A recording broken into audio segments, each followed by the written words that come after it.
Welcome student to the new chapter of grade 11 biology, excretory products and their elimination part 1.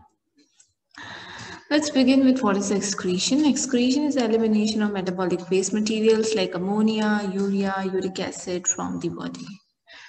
There are three different types of excretion: ammonotelism, ureotelism, uricotelism. Now let's learn what is ammonotelism. It's a process of excretion of ammonia. Ammonotelic animals are usually aquatic invertebrates, aquatic insect, bony fishes, aquatic amphibians, etc. Ammonia is highly toxic, so its excretion needs excess of water. That's why majority all the aquatic invertebrates are ammonotelic animals.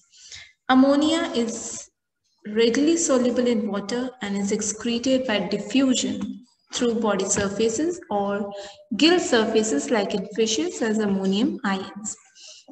Kidney do not play any significant role in its removal. The other type of excretion is ureotelism. It's a process of excretion of urea. Uricotelic animals are cartilaginous fishes, terrestrial and semi-aquatic amphibians, frogs, toads, etc.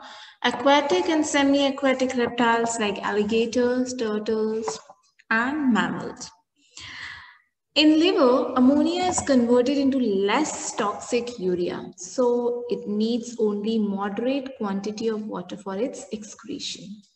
Some amount of urea may be retained in the kidney matrix of some animals to maintain a desired osmolarity of the body. The third type of excretion is uricotelism. Here the process of excretion is removal of uric acid from the body. Uric acid is insoluble in water, so water is not required for excretion. Uricotelic animals are insects, some land crustaceans, land snail, terrestrial reptiles, and birds. Ureotelism, uricotelism are needed for water consumption.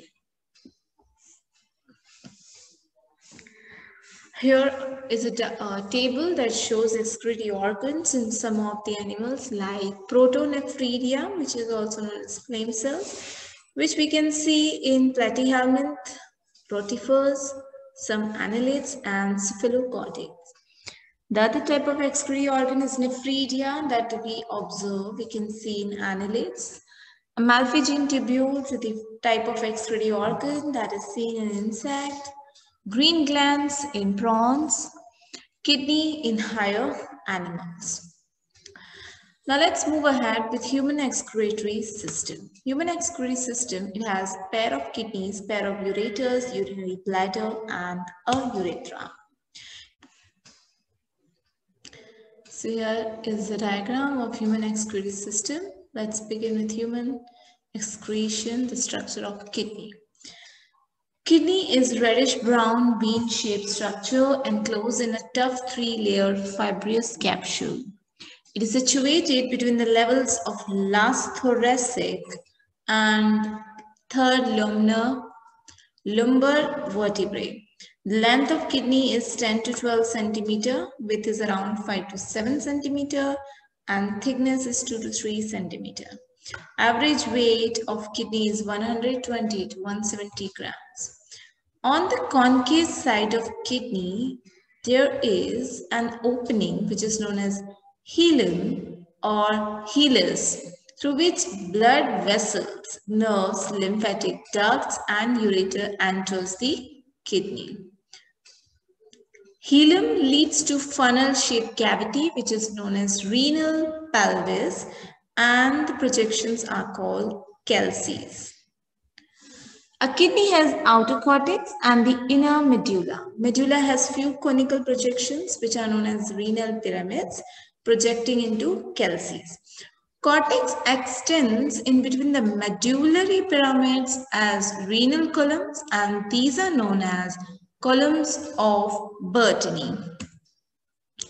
Here is the structure of kidney which shows cortex, pyramids that are medulla, major calces, renal artery, hilum, renal vein, renal pelvis, ureter, mesocalces. Now we'll move ahead with the structure of kidney. The structural unit of kidney is the nephron. Each kidney has nearly 1 million tubular nephrons. Nephrons are the structural and functional units of kidney. Each nephron has two parts. One is a glomerulus and the other one is renal tubule. Glomerulus. It is a tuft of capillaries formed by afferent arteriole, a fine branch of renal artery. Blood from the glomerulus is carried away by an efferent arteriole. It begins, then comes a renal tubule. Renal tubule begins with a double wall cup-like structure, which is known as Bowman's capsule, which encloses the glomerulus. So glomerulus and Bowman's capsule together form the Malpighian body, which is known as renal corpuscles. The tubule continues with proximal convoluted tubule, which is known as PCT, Henle's loop, and distal convoluted tubule, which is called as DCT. Henle's loop is a hairpin shape. It has descending limb as well as ascending limb. The DCT of many nephrons opens into collecting duct. This collecting duct extends from the cortex to inner part of the medulla, where they converge and open into the renal pelvis through medullary pyramids in the calces. Malpighian body PCT and DCT are situated in the renal cortex of the kidney. Loop of Henle's is dipped into the medulla. Again, to the nephron, the efferent arteriole that is emerging out from the glomerulus forms a fine capillary network which is known as peritubular capillaries around the renal tubule. And which is all the minute vessels of this network runs parallel to the Henle's loop, which forms a U-shaped vasa recta. There are different types of nephrons. Number one is cortical nephron and the one is juxtamedullary nephron. The cortical nephrons occupies the 85% of total nephrons in the kidney. In this, the Henle's loop is short and extend only very little into the medulla. Vasa recta is absent or highly reduced.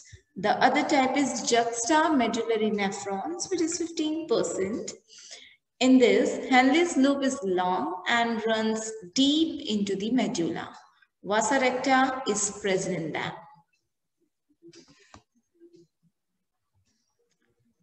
Here, the structure of nephron is at the glance. You can see it has efferent arteriole, PCT, DCT, peritubular capillaries, collecting duct, Henle's loop, vasa recta.